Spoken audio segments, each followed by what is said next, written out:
Hey guys, welcome back to another episode of Big Rig Banter. We missed everyone last week, and I think I did a little live stream on my phone to kind of explain we're all being lazy.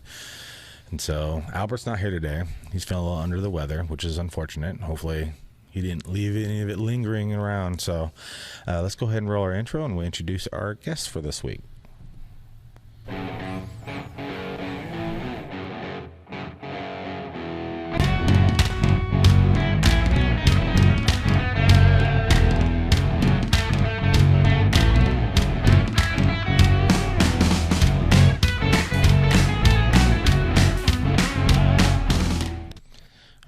So, our guest this week is Carolyn.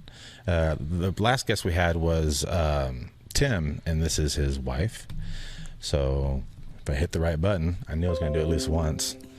So, say hello to Carolyn. Morning. So, Carolyn has been with Bowerman off and on with her, like her husband, for several years. 14. 14 years total. Did he start here before you then? He started here before I did. He started in 07 and I started in 2010. Oh, okay. Yeah, because I came here in June of 09. So, been here, be 15 years this June. God damn it. A lot has changed. Yeah. And so what I found with a lot of the newer drivers we have here, they're always asking questions or really concerned about the way we operate now. And we hear a lot of the complaints about us sitting a lot. I'm like, Yeah. See, that's why we're salary now. Back in the day when we were mileage, we were begging for more miles. More miles. All the time. All the time. Paper logs, rewriting history on the daily.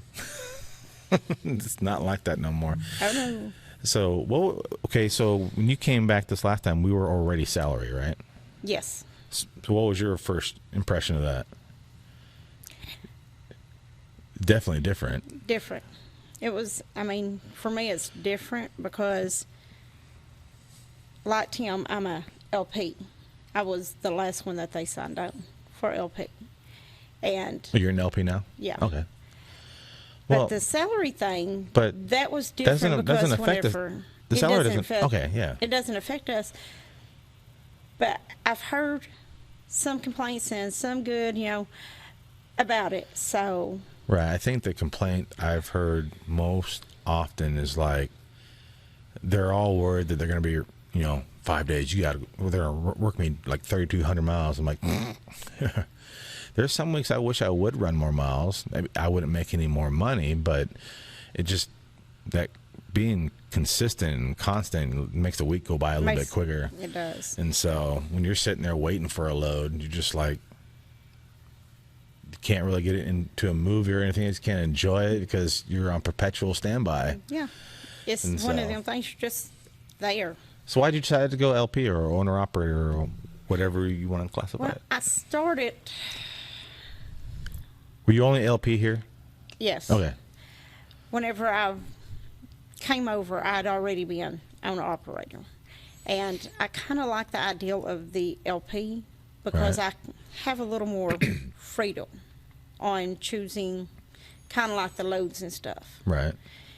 And it's like there is one that I've had that I can't do because it has to deal with the caves and stuff up around Kansas City, and I can't handle the caves. No? Caves are no.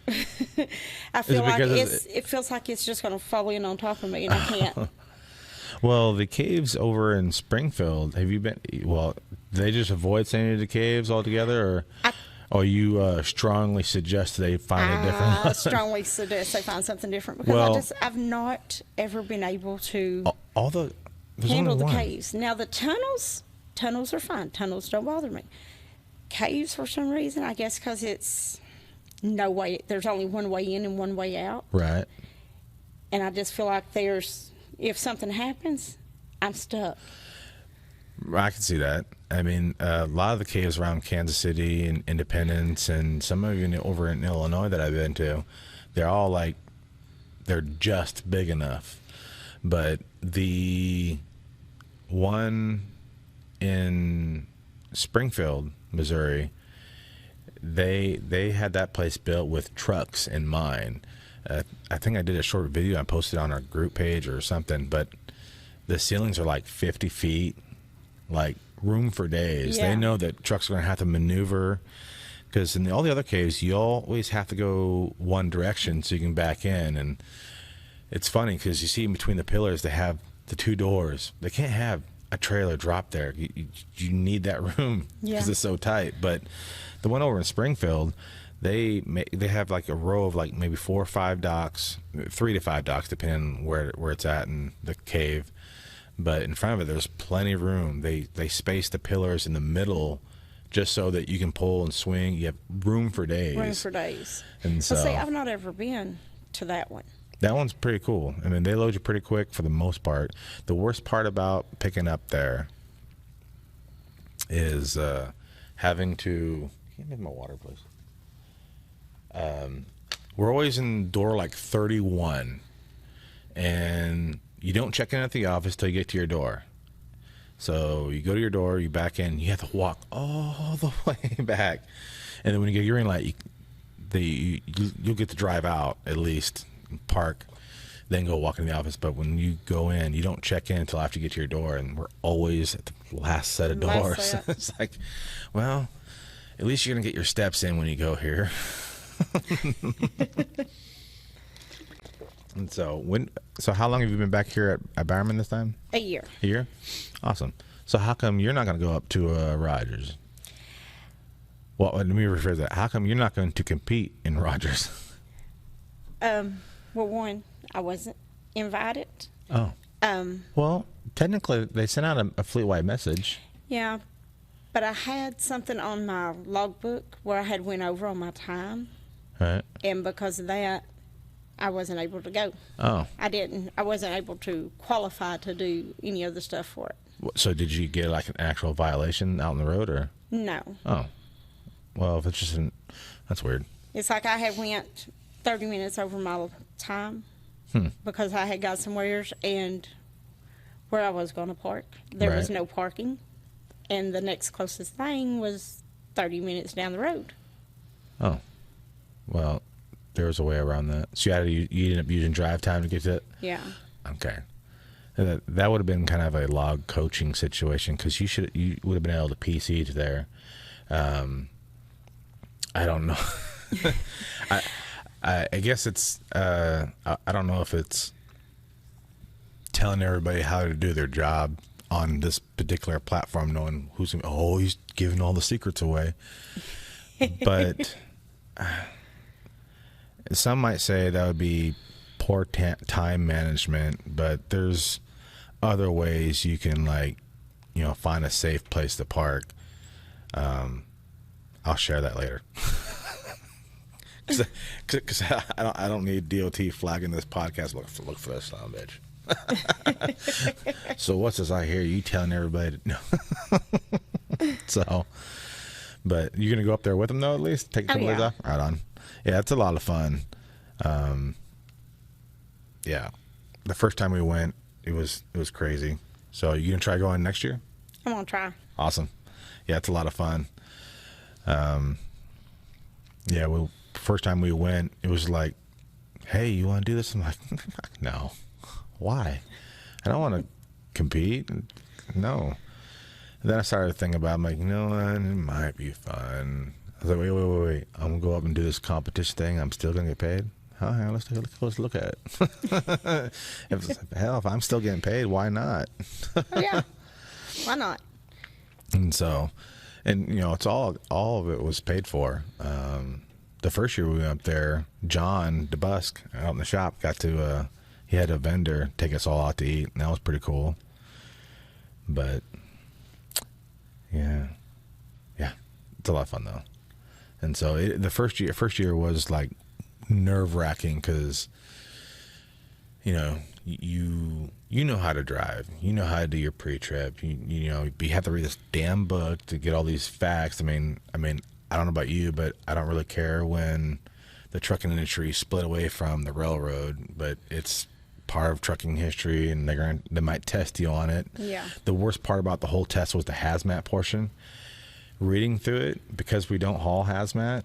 Yeah. I'd hate to have a hazmat. They'd have to know a lot of shit. Oh, yeah. Do you have? I did have. Yeah, me and Timothy, whenever and you guys have we was at CFI, we had to have hazmat because they hauled a lot of stuff. Probably like a pallet with batteries on it or something. That's why I know. That's why that was some of it. But then we also hauled stuff that they make manifolds and stuff out of, and we would have to have hazmat for it. Oh wow! So and we had to have that. So now hazmat has to go and recertify every like year or two. Every year. Every year. I thought it was every 2 years. Jesus. No, you have to go in every year, and they have to redo your fingerprints and run you through their system again. That's why me and him let ours lapse. Right. Is because whenever we went to go recertify, we couldn't because we was out on the road and they couldn't get a time set up for us to get into where we could do it in time. Oh. Well, I wonder how often you have to do all that background stuff with TWIC.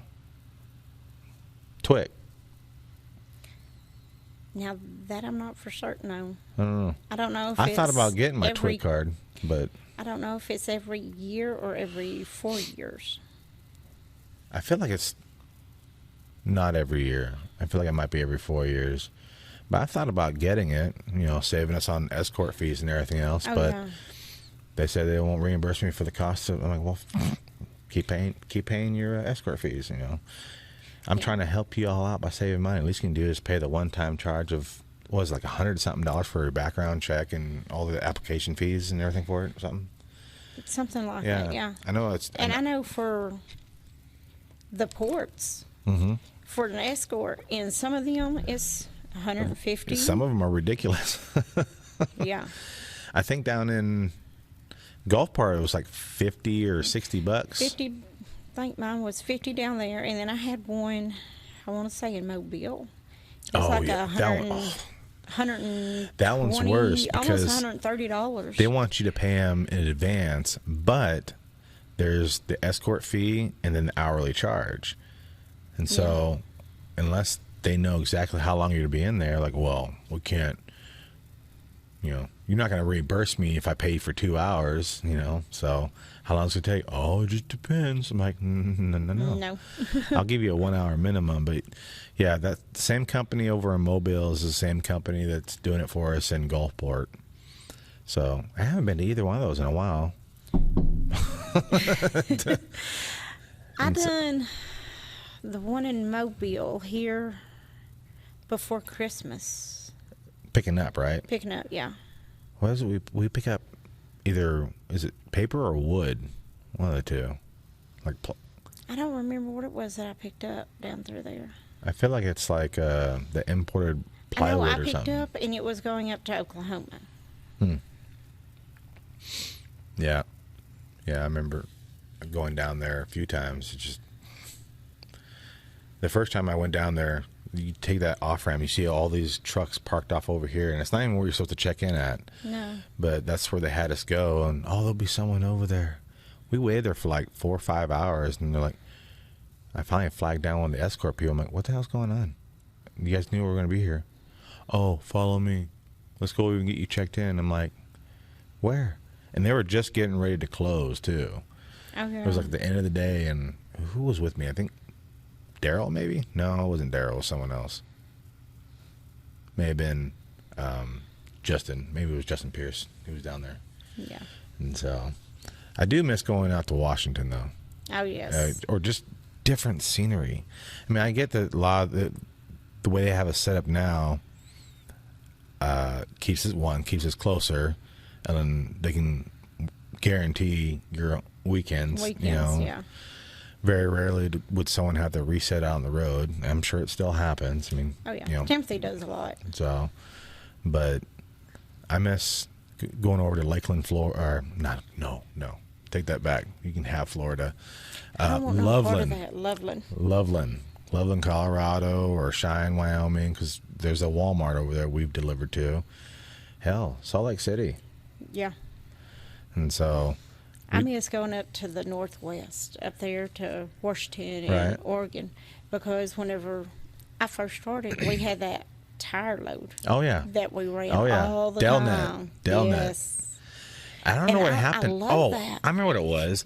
The shipping department got like new management or something over at Delnet, and they wanted to run all their loads through a brokering service instead of giving it directly to us.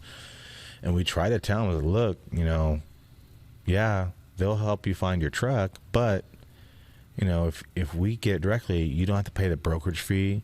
The carrier who ends up carrying it isn't going to get paid as much because the broker's going to take a nice wad of it. And so you're actually going to pay a broker more because of that. So because they're going to want so much to give to a carrier, because carrier is going to reject it if it doesn't cover, the bare minimum. Yeah. But yeah, we used to drop and hook over there. Took you forever to get unloaded though. Oh yes. There's a couple of those places that have they have it down to a science. You can be in and out of there in like 4 or 5 hours. Yeah. And so, but I miss going up there to, across Montana and everything else, maybe head to Spokane. And then Portland. Marysville, that was one of the other ones that was up through there that me and Timothy done Yeah, quite a north bit. of Seattle. Yeah, Marysville. I remember that there's a truck stop up there. Yeah. Donna's. Yeah. Man, I haven't thought about Donna's in forever, but yeah, it's crazy the things that you remember though. Oh yeah. All kinds of craziness, things we get to see and do out here on the road. It's a lot less fun now.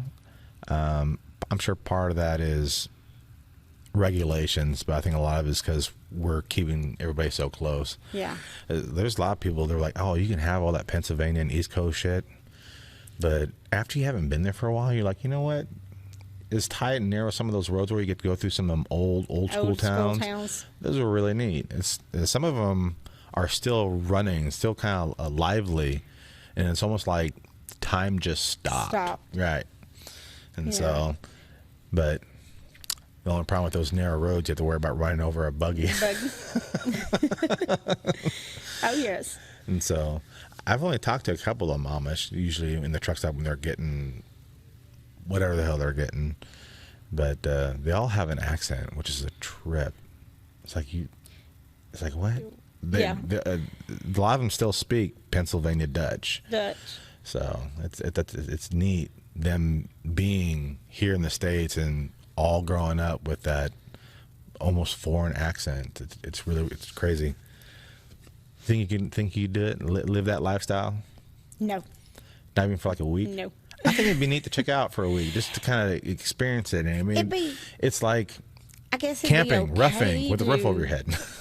It'd be okay to check out, but I just don't think I could do that. Oh, not live it permanently, but no, not permanently. It would be neat to go check out, just to, see that world, see the way they live and everything, because they work their asses off. Oh yeah.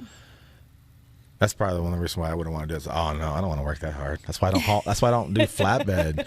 But everyone's like, oh come on, man, let's go do flatbed. I'm like, you've lost your mind. Oh man, money's so much better, but I don't want to work that hard.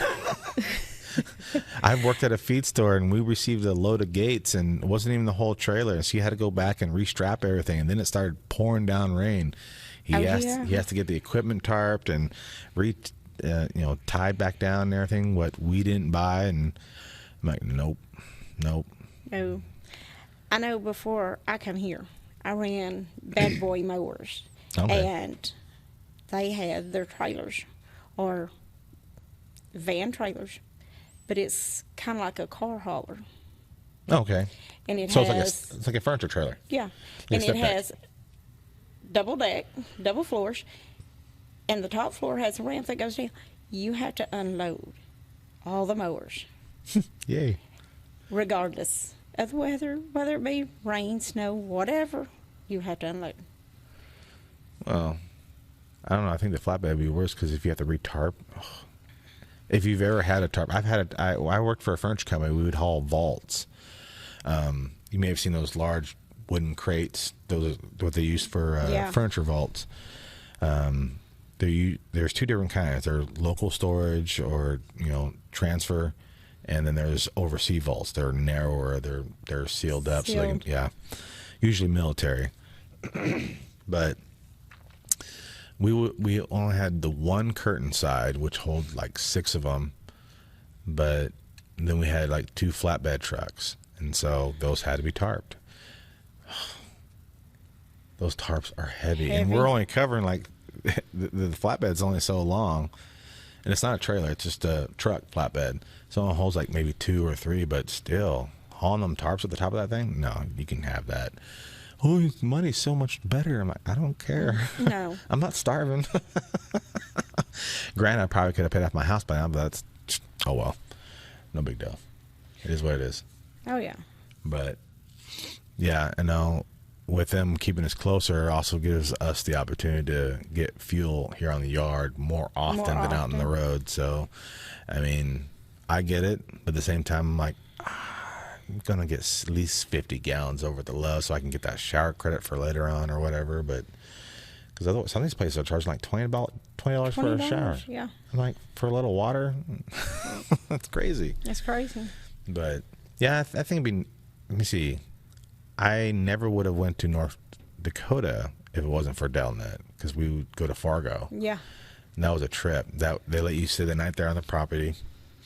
That was nice. Well, see, I don't think we ever done the one from North Dakota. Now, I know that we have ran through there several times because we would get a load going back east. Right. Yeah, we didn't really start. It was mostly Northwest and some California loads mostly for Delnet. Yeah. A little bit of everywhere, actually. But we didn't really start getting that Fargo one until the end. The end. Right. And so it was neat because it was just outside of Fargo, west of Fargo. And it was neat because it's really dark, it's quiet, and if you like to stargaze, it's the best place you could deliver to. Oh, yeah. So. And see, that's like the one up there in... I want to say it was Billings that we delivered to. Mm-hmm. Okay, me and Timothy, we could park there, and then we could walk a mile or 2 down the road and go eat. Oh, yeah. There was, Billings, Butte. I think that's the only 2 I remember. We done Yakima. Oh, yeah. Spokane and Marysville. And there was the one in Idaho, and I don't remember where that one was. Wasn't it in Boise? Or was it up in Twin Falls? I think Twin Falls. Right. Yeah. Yeah, I miss going up. The only problem is, since you get used to being home every week, it's kind of hard to do that now. Yeah.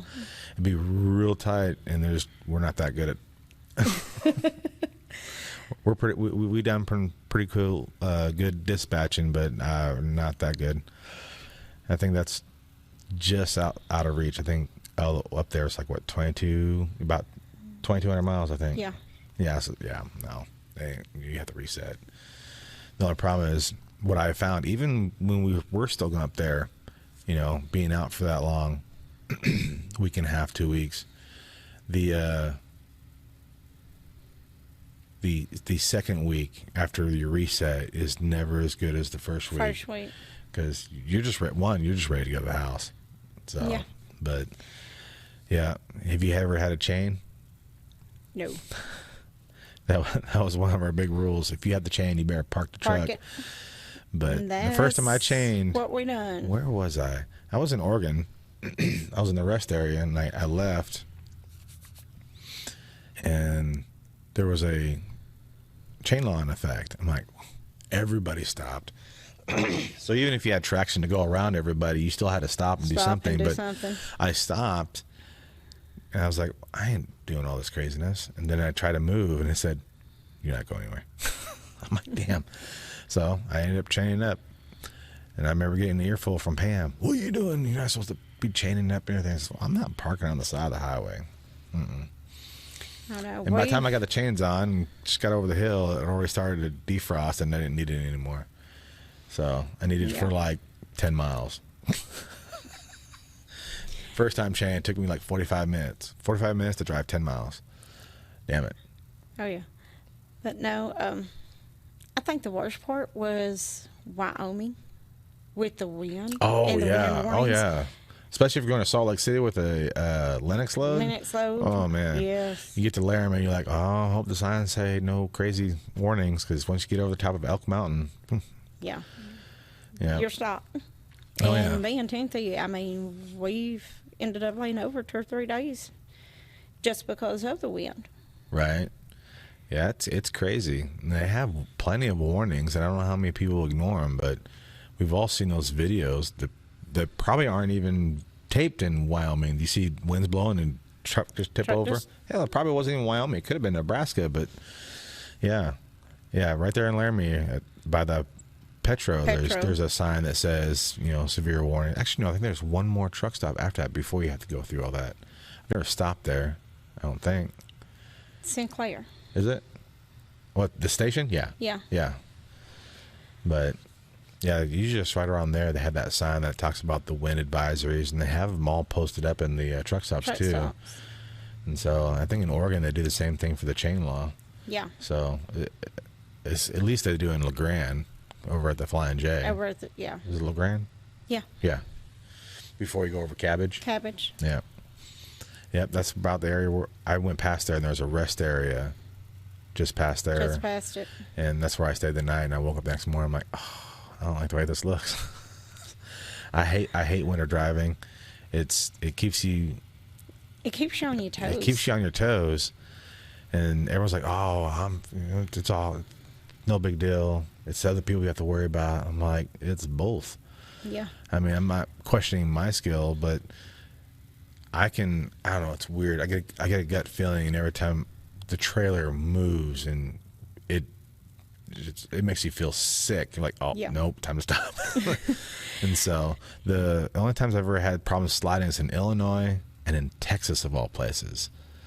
I was on 75 going north, and they'd gotten all that ice and everything else. The road was fine, but underneath all of the overpasses, not over the bridges. The over the bridges weren't that bad, but anytime that you passed underneath an overpass, going under an underpass, it would just sheet of ice. It would just, oh yeah. I'm like, what? The area that should have not received as much precipitation was the worst. It was crazy. And then you hit Oklahoma, and all of a sudden, go. We took care of the roads. Don't worry about it. Texas doesn't know what they're doing. Never have. Never will. I love it how when they had all those rolling blackouts a couple years ago because of the winter. God, yes. Oh my goodness, they were blaming all the windmills and everything, and all the alternative energy sources, and I'm like, that only accounts for maybe 15 to 20% of the entire state, and you're gonna, the windmill's frozen. Okay, so that's their way of saying we don't want to look at renewable energy. That's it. But yeah, so things have been fun here for the most part. I mean, but I kind of wish we'd go back and expand back out again, see some more West. And I mean, we still go to Albuquerque and Phoenix on occasion, but those are we don't usually get a lot of those. We try not to take a lot of those because Dan does not like Albuquerque. He's told me he hates that we go to Albuquerque. He's, I don't care how good they're paying us. I've seen where we've had to deadhead drivers as far as El Paso just to get reloaded. Just to reload, yeah. And heck, last time I was there, I loaded up in Colorado. The time before that, I loaded up in Roswell, which I thought was kind of neat. Yeah. I know Timothy took a load here a few weeks ago going out there. To Albuquerque? Either Albuquerque or Phoenix. Would have been a producer's load then. Yeah. Right. It was producers. And he got something out there close by from where he was at. Oh. And come back with. Lucked out. Yeah. That's when sometimes you get right. lucky, you sometimes you don't. You win some, you lose some. Oh, yeah. Yeah, and all the new trucks, and it's neat to see because you were with us in Judsonia, so you see the stages of how far it's came, and it's crazy. It's from when me neat. And you started at 25, 30 trucks to the 100 something now. I don't even think it was 30. I think it was less than 30 because I remember they had in the dispatch office or side of the house. Side of the deal, yeah. They had all their whiteboards up with all the drivers listed, and they booked and assigned loads differently back then too. Of course, when you only have less than 30 trucks, you can get away with that. And so, but they had one whole half of the board was all the Lennox drivers, and everyone else was everything else. And so milk runs, I miss the milk runs too. You know, oh yeah. Because at least you knew exactly what you were doing, where you're going, where you was going, where you was picking up. Oh yeah. And so, the last dedicated I had was the Port Murray run, and it picked up in Mechanicsburg. Yeah, Mechanicsburg, and then somewhere else in Pennsylvania, Ohio, and then Kentucky, and then back. And I'd leave every Monday morning. I'd be back by Friday lunch. They're like, "You want to do any hourly work?" I'm like, "No, I'm going home." I did some hourly every once in a while, but see, that's like with the Oceanside, you know. Me and Timothy, was awesome too. Me and Timothy, we would take a tire load out and then go down and pick up in Oceanside. Tires or Lennox down in Miraloma. Yeah. And we would come straight back to Memphis. Right. Yeah, I mean, that was a pretty cool run. I've been asked about that a couple of times on here, actually, that, you know, you all used to go to California. I'm like, yeah. Those were the good old days. And so that Oceanside run will wear you out, though. Oh, yeah, it would. Because, you know, you're empty in the morning by 10. You can drive down there, get there by 11:30 or whatever, and that trailer's not going to be ready till like 6 or 8 o'clock at night. Yeah. And because of the way it's set up, it needs to go. And so. And I guess that's one thing, whenever me and him were running team, we could run down one sleep while the other's going, and then swap off and still make it in time. I think they kept you guys, let me see, there's two of them. There's one that left on Tuesdays and the other one left on Friday from Oceanside. And the one that left on Tuesday needed to deliver Thursday, I think. And yeah, something like that. I know we picked up on Mondays. There was one time that we picked up on a Monday. And I know for sure on Fridays. And I want to say there was also one that was somewhere in the middle of the week. Right. There was one in the middle of the week that really needed a team on because the way it was set up. But first time I went over there, I saw down the street there was a Shakey's Pizza. I was like, oh, hell yeah. Because we used to go to Shakey's all the time when we lived in Alaska. And then again when we lived in Washington. All those places are closed now. And so it was neat to see a Shakey's Pizza. And it tastes the same. It's awesome. I love it. I don't know if it still has the same quality. I mean, because it kind of went, I think it got sold to some sort of like foreign holding company or something. And then some guy over here bought it back, and they found a whole bunch of old POE, old posters, old, you know, memorabilia from like in the attic storage of the restaurants that are run down. And so they dusted them all off and, you know, made everything look old school. It was really neat.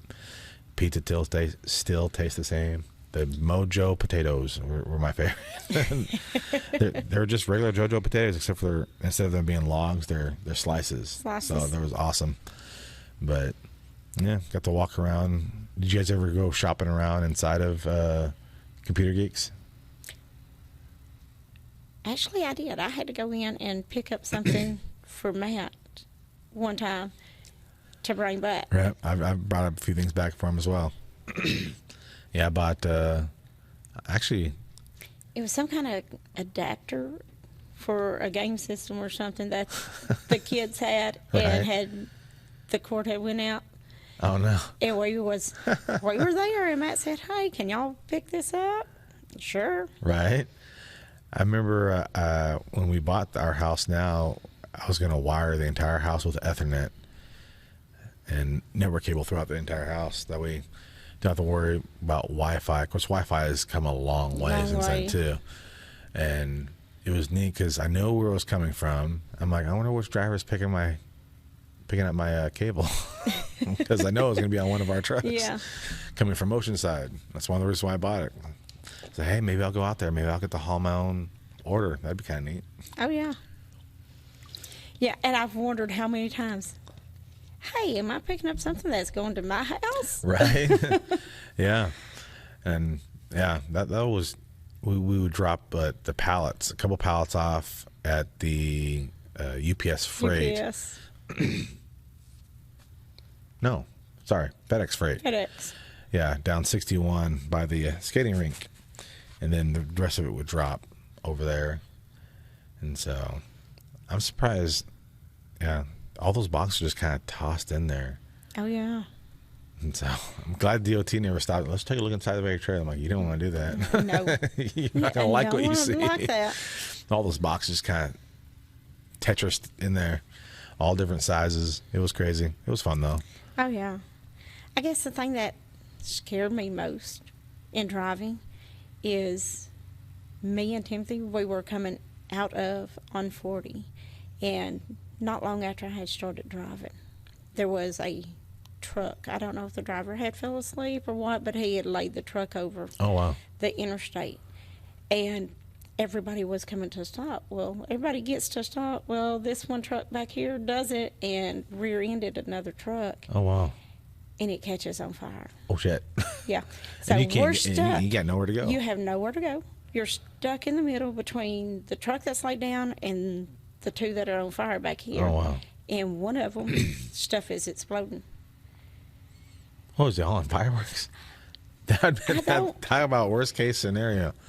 I mean, that was one of the things that it scared me. Because I had been asleep and I wake up and all I can hear is all this stuff going on. I'm like, okay, no. It scared the... Yell at Tim, you want to turn down the radio? It's too loud. It's not me. Yeah, and you get up and you look out and you look in the mirror and you see flames just shooting straight up in the night air. Oh, that's crazy. Because it was early morning. Right. And the sun hadn't come up or anything. We're still being sitting in traffic. Sitting there for all that a couple happened of at night, hours. too. That's crazy.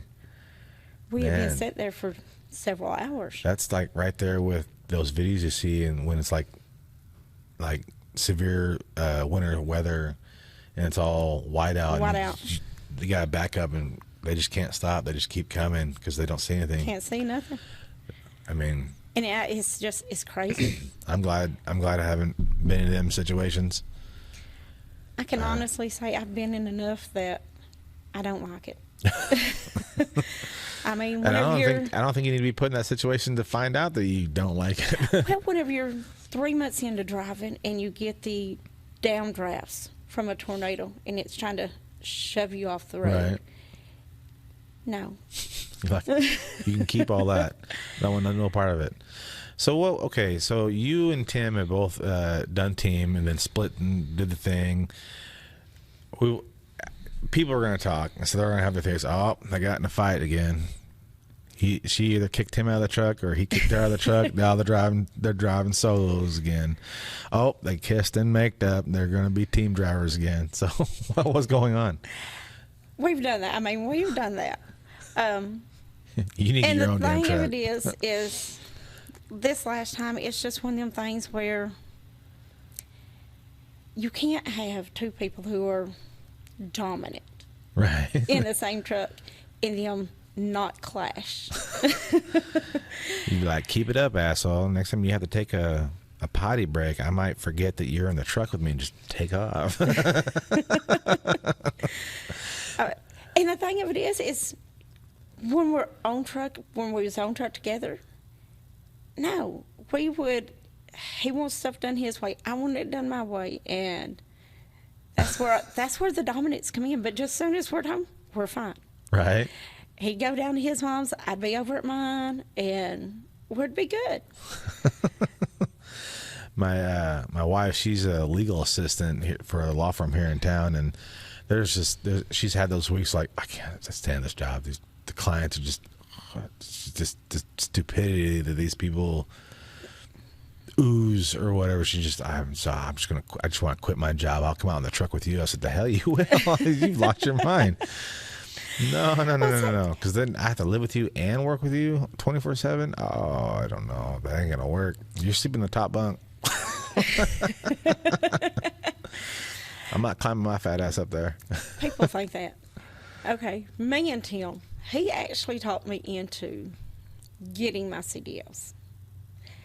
I mean, he'd been talking to me, trying to get me to get them for years. Well, I worked at the Exxon before I had got my CDLs in Balmaw. Mm-hmm. And one of the guys that was supposed to show up at midnight didn't get there till about 2 o'clock, and I was on my way home, hit black ice, spun out in my car, hit a pole, hit one of the stop sign, the signs that go around the curves. Okay, yeah. Hit one of them, and it come up, it busted my radiator, hit my windshield, and after that I said, I'm not doing this. No, I'm tired of dealing with people who don't want to show up to work on time. Right. Even though they're 20 feet from, just down the road from where work is, but yet they can't get there on time. Right. And no, I told him that. Out here on the road, it's on a much larger scale it. now. And so, with all the new rules that, whether it's DOT or environment has implemented, it's usually because someone messed it up for everybody else. Yeah.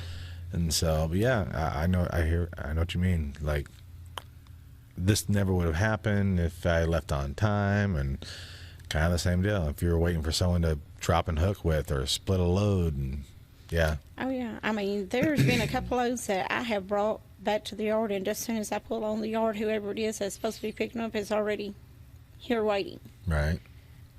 So do you like our LP program? Yeah.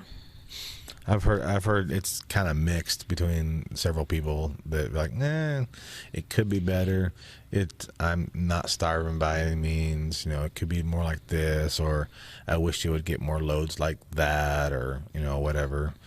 But from what I've heard, you can't even if you like going up to Washington, they won't find you a load going to Washington because they don't want their equipment going to Washington. I'm like, so it takes me 3 days to get to Washington, 3.5 days if I run balls to the wall, don't stop and dilly-daddle. So in that time, start booking a load back. Whatever. You know, just. I know whenever we went up there, we used to haul Christmas trees around Christmas time. We would out of Oregon, Christmas trees out of Oregon, coming back to Texas and stuff. Yeah, we used to do that. Yeah, Oklahoma, Texas. Yes. And I miss that because I always loved the smell of Christmas tree. Right. At least you know your trailer don't stink. It smells like Christmas trees. I've forgotten all about Christmas trees. Yeah, we used to do that all the time. And we'd always look forward to it about the end of October. Start of November, and start, sending more trucks up to Washington or the Northwest to pick up Christmas trees. We picked them up in California too. Yeah. Northern California. So I remember doing that. Yeah. We used to do that, and I love that. I mean, they're worse than tires when it comes to getting unloaded, but yeah. But the thing of it is, for me, it wasn't so much about the weight. Right. Because at that time, me and him, we ran team. Right. So it was totally different. The coolest load I've gotten of Christmas trees went to Tulsa. I think, if I remember correctly, the whole trailer got delivered at this one tree sale corner, whatever you want to call them. And the guy was like, hey, here's the keys in the car if you want to go whatever, because you're going to be here a while, obviously. Oh, yeah. Because we don't need all your trees right now. We have another crew coming in tomorrow, whatever else. It's going to help us unload them into this other section over here. But, you can stay the night here. No one's going to bother you, blah, blah, blah. Some of those places are still kind of nerve-wracking because you're driving in this field. I'm like, I better not get stuck. Oh, yeah. It'd be hell to pay if I get stuck. But clearly they're all set up. They already have trees, so trucks have already had to have driven on it. But yeah, that was cool. He's like, hey, here's the keys. It's got a full tank of gas. Go shopping, go see a movie, go get yourself something to eat, whatever else. I'm like, cool. Yep. That was awesome. But yeah, Christmas trees. That was. You always knew it was about that time when they start sending more trucks up there. Trying to get an extra Kent from Covington, Tennessee.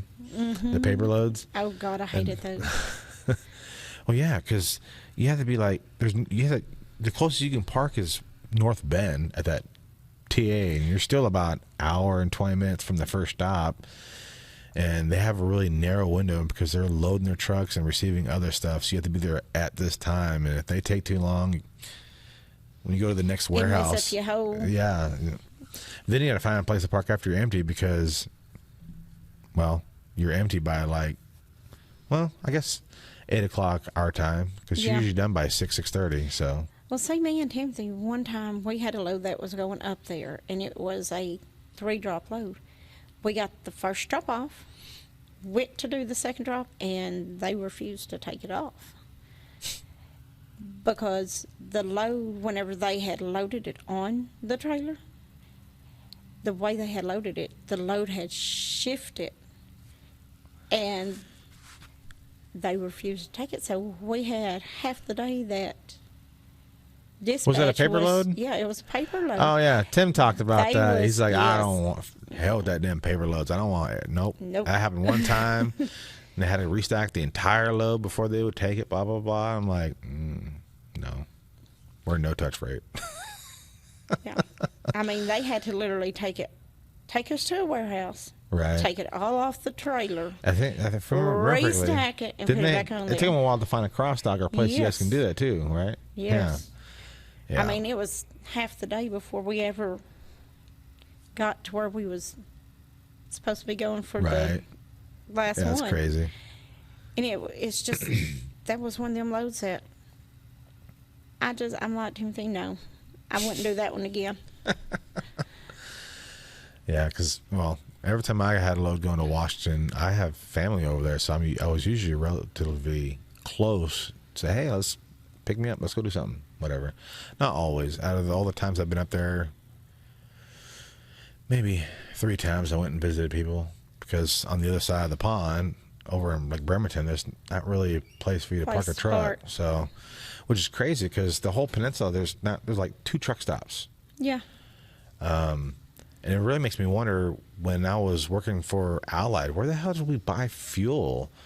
Because there's one truck stop, I think, down in Port Orchard, or just near Port Orchard or closer to Gig Harbor. And unless you know about it, there's another little hole-in-the-wall 76 station off one of the highways over there near Paulsbo, but there's no truck stop, no truck fueling stops, really. So I'm like, where the hell did we... I don't... I was like, where the hell are we buying fuel? I never really thought about it because I wasn't really driving a lot with Allied because I got my CDL while I was working there. So they're not going to put a less experienced driver on a job more often. And if they need 2 trucks, then I'll usually drive the second truck. But yeah, I think they had someone else there that would go and take the trucks to get them fueled up. So we've only got fuel a couple of times. So, but yeah. Those were the good old days. Oh, yeah. Back when you can just make up history. The trucks ran faster than 70 miles an hour. I think Jimmy had a lot of them set like around 72 or 73 or something like that. Yeah. Not anymore. That Passmart, that's everyone. Yeah. But so what's next for you guys? You guys gonna just, I lost my train of thought. Are you guys still going to stay separate? You guys aren't teams now, right? No. We're on separate trucks, and probably will stay that way. Right. What if they start going back to Washington? You guys going to team up and go up to Washington, or avoid California at all costs? Or Southern California at all costs? No. I mean, it would just, I guess it would depend. What are you driving? Are you in a Freightliner? I'm in an International. You're in an International? Oh, yeah. A lot of people didn't like those. People that got the Volvos either hated them or loved them. So that's a mixed bag. Well, see, that's like the Internationals. You have those of us that we like them. Is yours all right? Mine's all right. I've had a few little quirks with it, but we've got most of that worked out. But was it still under warranty? Yeah. I mean, I was broke down in Michigan here middle of January. Middle of January this year. Oh, wow. I was up there for about a week. Oh, hell no. Well, the thing of it is Timothy has family that's up there. Oh, okay. So. You just went to visit family. I could have, but I didn't. You're like, I don't want to be around these crazy people. Well, the thing of it is I have my dog that I carry with me. Right. So. You have a little dog, isn't it? Yeah. Yeah. I have to watch where I'm at. Right. And where I go to with him. Mm-hmm. Because there are some places that we went to that would not allow you on their property with the dog. Goodyear down in Texas, down there in Beaumont. No shit. Yeah. I had to stand out in the rain one time with our dogs while Timothy went in and loaded. Oh, that's bullshit. Because they would not allow us, even in the truck, to stay in the truck. So. Why? Goodyear. Tires? Goodyear tires. No shit. Yep. I mean, it's not like it's a food factory or something. No. Which would make a little bit more sense, but still be ridiculous. But tires? Tires. Well. They done that, and after that, Timothy called and he told him, he said, don't send us back here because Carolyn just had to stand out in the rain because of the dogs. And if you had anybody in the sleeper, they had to stand outside too. It was one of them things where you only had one person in the truck, nobody else. Yeah. So from then on, whenever we went in, if we went in there, we'd shut the curtains, and I'd stay in the sleeper the whole time. You have anyone with you? Nope. That was just it. Just don't look in the bunk. Got no one with me, man. No, I don't have any passengers or pets on the road with me, but I've been to a few of those facilities that like you don't know until some of them you don't know until you get there. Yeah. So what the hell are you supposed to do if you get there and like, oh, I just waited 6 hours for you guys to find this load. I can't go in now. I know some of those places. I've only seen a couple of them. That if you have passengers or if you have pets, they have a service where you can drop your trailer and someone else will take your trailer in to go get it loaded or whatever. But I haven't seen one of those in a while. But you think they would, with places that don't allow passengers or pets, they'd have a lumper service or some sort of a service because, you know, the brokers don't tell you or they don't know. Or they don't know. You won't know until you get there. So it's kind of unfair to the people trying to pick up. You're going to complain about us not being here on time, but you're going to make me wait and find a service or whatever else, which, got to go find somewhere to tie my dog to a tree 2 miles down the road somewhere. Hope no one steals them or nothing kills them or, passengers. I've not seen very many places, but that was one of the ones that I've seen, and I remembered it very well. That's just crazy. And it's crazy. It makes you wonder what the story is behind that. Like, why did they implement this rule? Was everyone just having all their dog shit inside tires or something, or what? Were there tires stacked there, or you didn't go in? So no. You don't know? It was a factory. It was a warehouse. That's crazy. I can't even think of a reason why they would be like, oh no, even if it's in the truck. That's crazy. They wouldn't, and that's one of them things. So, with me having my pup on the truck with me, I have to make sure that wherever I go is pet friendly. Right. So everywhere that we go now, since we don't go as many places as we used to, what's your favorite lane? Where do you like to go in the confines of what we do now? Oh, gosh. That's hard because I think I've been just about everywhere, and for me, it really. That's what makes it worse too. Is especially when they cut off everything past Knoxville over, and then south of Georgia. I'm glad of that because I don't really care for the East Coast. But when you shrink your area down, you're going to see the same roads all the friggin' time. There was one week I went Dallas back, Kansas City, Dallas back. I'm like, this road again. I was on the same highway 4 times one week. I'm like, this is getting boring.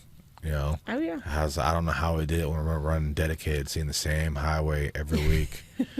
But at least you had a break. A break. But some of these runs we do now, you go on the same highway 4 times in 1 week. You're One like, week. oh, send me somewhere else. Hey, we got your load for Monday or Sunday. I'm like, I just came from there. What the hell? But I haven't been up to Grand Rapids in a while. What am I going back up there? That's where I broke down. It was up in Grand Rapids. Damn it. We would get, I think, Nestle water from north of there. Yeah. And so there's actually another plant about halfway between Grand Rapids and where we'd pick up the water. I can't remember the name of the town, but they bottle juice, like fruit juice. Fruit juice. We picked up there a few times, and so yeah, I'm tired of Kansas City. I'm seeing too much of that lately. Haven't been to Illinois in a while. They do, except for Chicago. Forget Chicago. We don't need to go there. I guess that depends on where you're picking up at. Right. There's a couple of those places that are downtown. They're like, no. This was meant for trucks back in like the 60s when they were smaller. Shorter trailers and everything else. Yeah. And there's low bridges freaking everywhere. No. But I know right now we go up to like Bolingbrook and Mount Zion? No, you go up 55 and you have to go west on 80 a little ways. They're both Kellogg's loads. Kellogg's. And so, drop and hook, that's nice. So, but, yeah. I don't know. I don't really have a favorite at this point. I mean, my favorite is the place they send you that you haven't been in a while. It's like, hey, okay, I haven't been on this highway in quite a while. It's different. It's new. So that's my favorite right now. And then they're going to go back to sending you to Kansas City or some like crap that you do on a regular basis. So. Yeah. But, all right. So it's been fun. I had both Beals back to back. So, and so, I don't know. This one was, I think, a little bit more enjoyable just because, I've talked with Tim off and on over the years a lot more often than you. Because whenever I seen you, you always like stay in the truck. And Tim would be getting everything out. You're probably in the truck getting everything ready. And he's in it running and, politicking. Yeah. Shaking hands, kissing babies, And so. That's it. I mean, that's it. That's how we always done it. Whenever we were teaming, that was it. I'd be getting everything ready, setting it up there to where all he's got to do is just set it over and into the truck. Didn't you have longer hair before too? Yes. Yeah, that's what I thought. I used to have hair down to my waist. What and made you decide to say, that's it, I'm done? Being out on the road. So how do you deal with Tim? You never know. You wait a couple months, his look's going to change. He'd be like Santa Claus. He has long hair and his beard, and then he'll cut his beard and leave his hair, or he'll grow his beard out again, cut his hair. I'm like, you never know what the hell that man is going to do. So I don't deal with it. That actually reminds me of another driver we used to have. Whenever me and him, now this is funny because when me and him first got together, his hair was longer than mine. I had short hair like I do now, and I would sit there and I could take and braid his hair. Do you remember a driver named Gerald Tolley? He's from Judsonia. Yes. He was the owner-operator, and his damn truck would always break down. So he was always owner op one week, company driver the next. So I remember him because when he shaves his beard off, he looks just like Gene Wilder. His curly hair and everything. It's freaky. I didn't really spend a lot of time talking with him because you'd only see him once in a while when he was coming to grab paperwork and taking off because he was always on the go. But someone, I think it was either Pam or Bob, was like, yeah, he looks just like Willy Wonka when he cuts his beard off. Spitting image. I'm like, whatever. I saw him I saw him with his beard. I'm like, I looked at Bob. I'm like, you've lost your fucking mind. There's already no way. And then he came in. He had his beard shaved, his glasses on. I'm like, holy shit! It looks just like Gene Wilder. It's crazy, but yeah, yeah.